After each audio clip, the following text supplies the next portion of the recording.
Bill White's Midday Rant is a short, sharp take on what's happening and how it relates to you. Agree or disagree? Listen to middayrant.com today. I'm shocked, I tell you. Surely no one will have seen this one coming.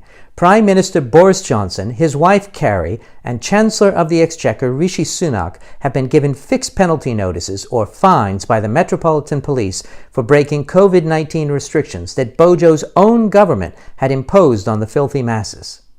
This comes as the Metropolitan Police announced 30 additional fines yesterday in relation to Operation Hillman, which is looking into breaches of COVID regulations by government officials. Police have now handed out over 50 fixed penalty notices in their Partygate probe.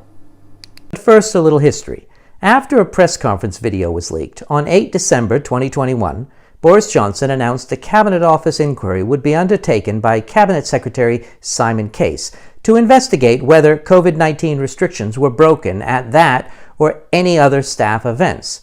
Case stepped back from the inquiry on 17 December amid reports that his own office had also held a party in December 2020, and responsibility for the inquiry was handed to Sue Gray.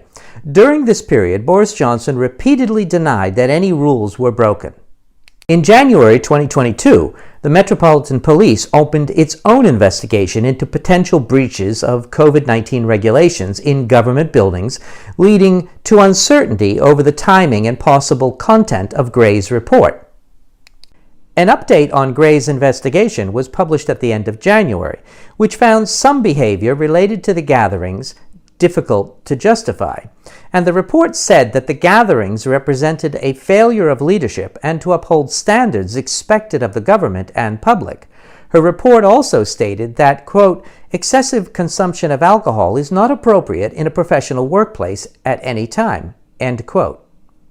As I mentioned, last December, Prime Minister Boris Johnson categorically denied that any COVID-19 rules had been broken by him or anyone at Number 10, saying quite clearly in the House of Commons and elsewhere that, quote, no rules were broken, end quote. He repeated this claim a number of times.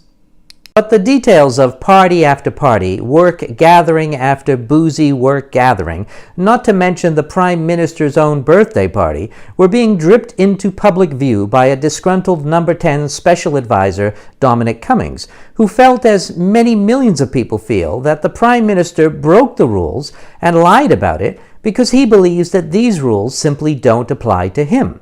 The Prime Minister knew then what we know now, that the rules and restrictions were simply unnecessary. BoJo did what BoJo does. He kicked the can down the road, refusing to comment further than to lie that no rules were broken, because he knew that the investigation would eventually reveal his true involvement, but that by then, rising energy costs, the war in Ukraine, the threat of nuclear war, and just the passage of time would divert people's attention from his lies. This recent behavior is merely a pattern of this Prime Minister's entire life.